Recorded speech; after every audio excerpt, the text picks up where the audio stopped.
Good morning, students. Welcome to the Business Studies class relating to class 11. In today's class, we are going to understand chapter 10, that is internal trade. I am going to take the help of PPT prepared by Ajit sir. Can you imagine how the goods and services would have been provided to us when there were no market, correct? Suppose if we imagine that the different manufacturers who are producing large variety of goods, how would they have been able to sell their products? We see general provision stores selling items of our daily needs. If we want to buy items of specialized nature, we would have to go to some bigger markets or shops which are selling variety of goods. Our observation tells us there are different types of shops selling different types of items of specialized goods, and depending on our requirement, we purchase from certain shops or markets.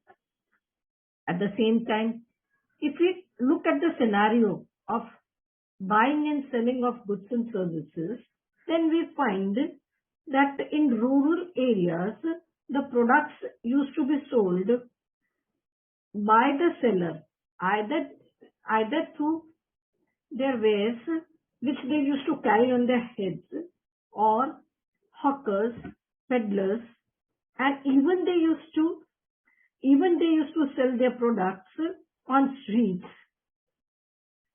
The range of their products would vary from vegetables to clothes. So this is completely different scene from what we are seeing in urban areas.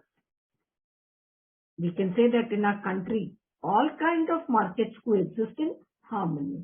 But with the advent of imported goods and multinational corporations, we have shops selling these products too. In big towns and cities, there are many retail shops selling particularly branded products only. Then how do the goods reach shops from manufacturers? Then there may be some middlemen doing this job. Are these middlemen useful, or these middlemen increase the price of the products which the ultimate consumers have to pay? All this gives us a thought that we should understand what is trade. Okay, so if we move ahead in understanding what is trade, we can simply say that it refers to buying and selling of goods and services with the objective of earning profit. People have been engaged in trading in one form or another since early days of civilization. But the importance of trade in modern times has increased as new products are being developed every day and are being made available for consumption throughout the world. Can any individual or country claim to be self-sufficient in producing all goods and services required by it? The answer is definitely no. As such, we can say that each one is engaged in producing what is best suited to produce and exchange excess produce with others. Correct? So, buying and selling of goods involves exchange of commodities for money or money's worth. The user, the buyer, gets some product and the seller gets his return in form of profit after he deducts all his expenses from the revenue which he earns. Correct? We can say that on the basis of geographical location of buyer, trade can be classified as internal or external trade. This chapter basically deals with internal trade, where you are going to understand the meaning and various types of internal trade, the services of wholesalers to manufacturers and retailers, then the forms of small scale and large scale retailers, and most important, the role of chamber of commerce. Limiting our understanding to today's class, we can say that when goods are bought in bulk, then it refers to wholesale trade. Means buying and selling of goods in bulk is wholesale trade. Whereas if the goods are bought or sold in smaller quantity, then it is retail trade. As such, we can say that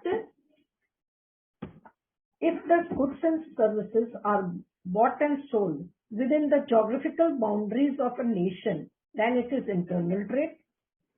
Whether you are producing goods from nearby shop or some central market or departmental store or from mall, or even when the salesperson are coming to your doorstep and selling their products, these all are examples of internal trade.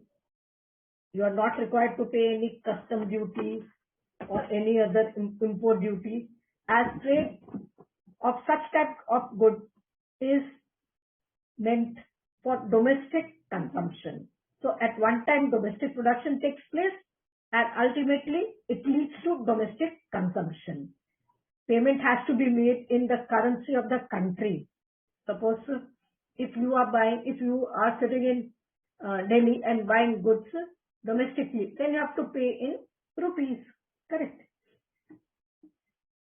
Now, let us understand the meaning of wholesale trade, which is the first category of internal trade. When a wholesaler buys goods directly from producers and sells to retailers, it is termed as wholesale trade. One who deals in wholesale trade is known as wholesaler or wholesale dealer. These means wholesalers serve as an important link between manufacturers and retailers. They enable the producers not only to reach the large numbers of buyers spread over the wide geographical area, but they also perform a variety of functions. So what are the functions which they are performing?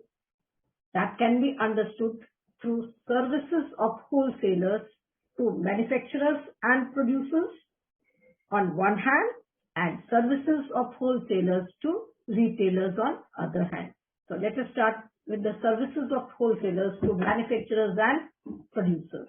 The first facility that they are providing is they facilitate large scale production. You can see through the picture that the large scale, this is a tailoring unit, and large scale stitching activities are done, okay, because the manufacturer might be having bulk orders relating to some stitch materials. Okay, so what is that? Bulk orders from wholesalers enable the manufacturers to produce in large quantity or to manufacture in large quantity, and hence it helps in bearing large scale economies of scale. Second benefit is bearing risk. The wholesaler deal in goods in their own name. They take the delivery of goods and keep the goods purchased in large lots in the warehouse. In this process, they bear the risk relating to change in demand, spoilage, damage, theft, loss due to fire, pilferage, breakage, correct, etc.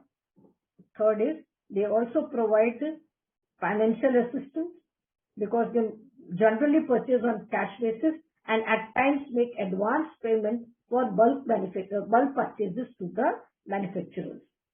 Next is they provide expert advice because they are in constant touch with the retailers.